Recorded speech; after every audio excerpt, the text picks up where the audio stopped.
राहुल गांधी ने वोट चोरी के सारे पुर्जे खोलकर दुनिया के सामने रख दिए। It is critical that we expose voter चोरी। सिर्फ महादेवपुरा विधानसभा सीट पर ही 1 लाख से ज्यादा वोटर फर्जी निकालकर राहुल ने भारत के चुनाव में लूट का सच दुनिया के सामने रख दिया। कॉन्स्टिट्यूशन को बचाने की लड़ाई है, 1 मैन 1 वोट की लड़ाई है। और यूपी का ये लड़का तो याद होगा जिसने लोकसभा चुनाव में बीजेपी को 8 वोट डाले थे। इसी तरह से मिल्कीपुर उपचुनाव में भी इस बुजुर्ग ने 6 वोट अकेले बीजेपी के लिए डाले। अरे बहुत बढ़िया स्टाफ है, कहीं 6 वोट हम अकेले डाले। ये सब कुछ जानते हुए भी मीडिया ने वही नैरेटिव चलाया कि एसआईआर इसीलिए तो हो रहा है जिसका विरोध विपक्ष कर रहा है।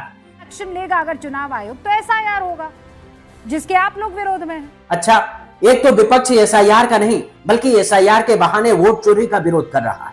दूसरा, बिहार में एसआईआर के बाद 65 लाख वोट फर्जी बताकर उड़ा दिए गए। उसके बाद का सच ये है कि मुजफ्फरपुर के एक ही पते पर 269 और जमुई में 247 वोट एक ही पते पर पाए गए।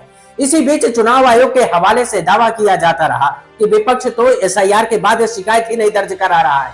एसआईआर को लेकर विपक्ष की अब तक 0 आपत्ति, जहां पर विपक्ष ने अब तक कोई भी आपत्ति दर्ज नहीं करवाई। जबकि सच ये है आरजेडी ने 300 से ज्यादा कंप्लेन की हुई है और मैं सारा का सारा डॉक्यूमेंट आपके पास लेकर एसआईआर पर। चुनाव आयोग पूरी बेशर्मी के साथ झूठ पर झूठ बोल रहा है। आज तो सुप्रीम कोर्ट में ही एसआईआर एक्सपोज हो गया। चुनाव आयोग कहता है कि 22 लाख मर गए, 7 लाख डुप्लीकेट वोटर हैं, 1.2 लाख बिना फॉर्म वाले नाम हैं, 35 लाख लोग बिहार से बाहर चले गए। चुनाव आयोग ने जिन लोगों को एसआईआर के बाद मुर्दा बताया उनमें से 17 लोग सुप्रीम कोर्ट में अपने जिंदा होने की गवाही देने पहुंच गए। किस आधार पर नाम काटे गए हैं? तो सर हम यही बात तो कहने के लिए सुप्रीम कोर्ट में आए। ये सच्चाई तब सामने आ रही है जब चुनाव आयोग सुप्रीम कोर्ट से कह रहा है कि जिनके नाम काटे गए उनके नाम नहीं बताएंगे, ये भी नहीं बताएंगे कि नाम क्यों काटे गए।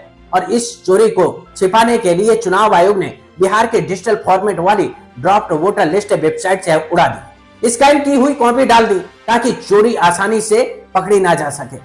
ये कितना शर्मनाक है। 124 साल के वोटर पहली बार वोट देने के लिए पैदा हो रहे हैं और जिंदा घूम रहे वोटर कागजों में मार दिए जा रहे हैं।